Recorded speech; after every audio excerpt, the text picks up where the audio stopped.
Bueno amigos, el alma y la esencia energética son fuerzas universales que animan a los cuerpos humanos, pero en algunas ocasiones, cuando ocurre la muerte o un espíritu del mal no tiene cavidad en un cuerpo, este elige existir dentro de un objeto maldito. Este será el tema esta noche de los cuadros malditos. Él es el investigador Eduardo Escoto y lo tenemos en el programa en esta ocasión. Eduardo, te doy la bienvenida a Misterios Ocultos. Buenas noches. Buenas noches, Mayra, queridos amigos. Nuevamente muy contento de estar aquí en Misterios Ocultos. Ya nos hacía falta estar por acá saludándonos. Efectivamente, el día de hoy tenemos este tema tan interesante que son los cuadros malditos. Así es, amigo. Bueno, ¿qué tipo de fenómeno provoca que un espíritu maligno o una alma enferma se posesione de un objeto? Esto es posible, sucede, Eduardo. Sí, fíjate que existen diferentes historias referente a este tema de los cuadros malditos. Por ejemplo, en la ciudad de Querétaro se tiene un cuadro en la iglesia de Santa Rosa de Viterbo. Está dedicado a Sor Neve, que era una monja capuchina, de las fundadoras prácticamente de Querétaro. Se dice que por las noches esta monja la ven deambulando entre los pasillos del exconvento y algunos otros aseguran que hasta la han visto salirse del cuadro, lo cual es un fenómeno pues bastante interesante, que hay muchos relatos referentes a este tema. Puede ser que sucedan fenómenos paranormales como ese, o puede ser que sucedan también desgracias. Yo creo que la mayoría de los radioescuchas sabrán de la historia de los cuadros de los niños llorones, que eran pintados por un señor de nombre Bruno Amadio por allá en los años de 1960, que él era pues más conocido como Giovanni Bragolin. Este personaje logró captar en pintura una serie de niños que estaban todos casi llorando y que algunos han afirmado que se trataba de niños sobrevivientes a la Segunda Guerra Mundial. Las personas que han poseído algunos de estos cuadros, normalmente se les quema la casa, todos están relacionados a incendios. De hecho, te puedo decir, en Mayra, queridos amigos, en la casa de mi mamá tuvo uno de estos cuadros y a mi hermana se le estuvo a punto de incendiar de su habitación. Entonces, causan este tipo de conflictos y de muchos otros fenómenos. Claro, o sea, traen como una energía o una vibra, así como colocamos a Jesús o a la Virgen María o etcétera, así un cuadrito de un ángel y nosotros pues sentimos como una presencia noble, de fuerza o de amor, pues así de la misma forma, pues están estos cuadros malditos y por lo general son cuadros de dolor, de tristeza, de llanto, de acuchilladas, este tipo de situaciones, Eduardo. Sí, normalmente están relacionados de esa manera. A veces hay algunos cuadros que sí he tenido la oportunidad de investigar. Uno de ellos fue el de un payaso que lo tenían en una casa en la Ciudad de México y aparentemente el cuadro del payaso pues era un payaso inocente o Normal, que no pasaba nada. Sí. Pero en algún momento llegó a causar tantos problemas a la familia que lo tenía, que uno de esos problemas fue precisamente la posesión demoníaca de los habitantes de la casa. Existen algunos otros, uno que investigué recientemente en Querétaro, allá en México, un cuadro que se dice también está maldito. Si uno lo ve, realmente es escalofriante desde el principio, sin saber todavía la historia del cuadro.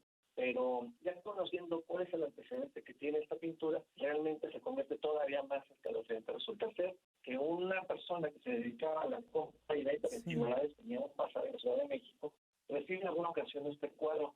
La persona que se lo vende le indica que fue encontrado en una casa en la Ciudad de México, cerca de un cementerio, y que el pintor habría representado lo que estaba viendo en ese momento, lo cual era una mujer que se decapitó con unos alambres, y de hecho en la pintura se alcanza a ver el rostro de dolor de la cabeza de la mujer. Y se alcanzan a ver los alambres. Pasó de mano en mano, de familiar en familiar, hasta la ciudad de Querétaro. Los dueños actuales me indican, de hecho cuando llegamos a investigar, lo tenían tapado con una tela y lo tenían boca abajo en una tabla. Decían que si ellos levantaban en algún momento el cuadro y lo destapaban, comenzaba a generar problemas a nivel paranormal. Se comenzaban a escuchar algunos lamentos, empezaba a descender la temperatura y en ocasiones había personas que hasta llegaban a tener accidentes cuando lo veían. Y pues una de las cosas es que me traje la réplica en Colombia y acá la tenemos y la mostraremos en algún momento en las redes sociales de Misterios Ocultos. Ay, hermanito, imagínense la fuerza que puede tener una imagen de dolor, de sufrimiento. Y fíjate que no es tan fácil desprenderse de estos objetos que uno puede considerar malditos, como que tienen una vibra rara o extraña, o incluso un santo. Por ejemplo, hay gente que dice tener, por ejemplo, a San Simón, pero si ya no lo quieres en casa, no es que solamente lo puedes echar, sino que lo tienes que regalar. O sea, tienen que tener cuidado cuando se quieran deshacer también de este tipo de objetos, Eduardo. Ya habíamos hablado en ocasiones anteriores, por ejemplo, de la muñeca Annabelle y de toda esta serie de personajes que se nos van a conocer a través de Hollywood, y es que sucede en la vida real. A este fenómeno se le conoce como objetos casa, que es cuando una entidad intromisora pues toma el cuerpo, en este caso el de un cuadro, que tiene una figura humanoide representada en su pintura, para poder habitar ese espacio. Y al final de cuentas se van alimentando de los sentimientos encontrados de sus propietarios, de las peleas, del desorden que se encuentran en el lugar en donde ellos habitan, y se van creciendo hasta que pueden llegar precisamente a un problema ya mayor de índole espiritual. Exacto, agarran como que si agarraran fuerza. Ahora, ¿cómo podemos darnos cuenta si hay un cuadro en nuestra casa que está provocando caos, discordia, molestia? ¿Cómo podríamos detectar un cuadro maldito, Eduardo?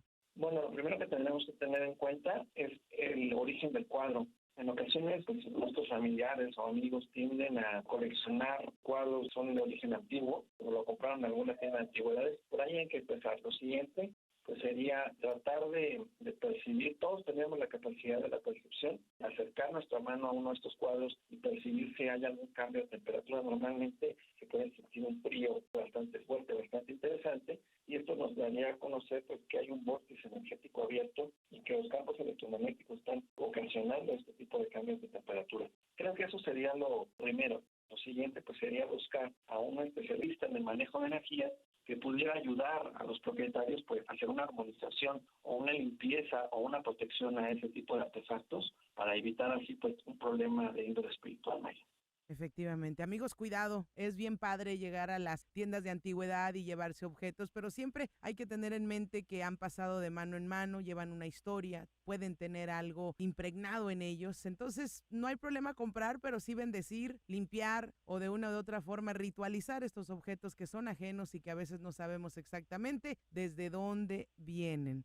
Eduardo, yo te agradezco por acompañarnos, pero dime dónde podemos también estar contigo. Mil gracias, Mayra, siempre por el cariño, las finas atenciones para tu servidor. Efectivamente, me pueden seguir a través de mis redes sociales. En Instagram me encuentran como @lalo_escoto, y a su disposición también mi canal de YouTube, Eduardo Escoto Testigo Paranormal, donde nos estamos subiendo contenido todos los días. Y mi número de consultorio es el +57 318 697 38 31. Es el número de consultorio, y aunque sea un saludito, a mí me va a dar mucho gusto poder verlos personalmente. Así será. Eduardo Escoto esta noche aquí en Misterios Ocultos. Hasta la próxima, Eduardo. Muchísimas gracias. Gracias a ti, Mayra. Un abrazo a todos por allá en cabina. Y aquí estamos a tu cañón con los fenómenos para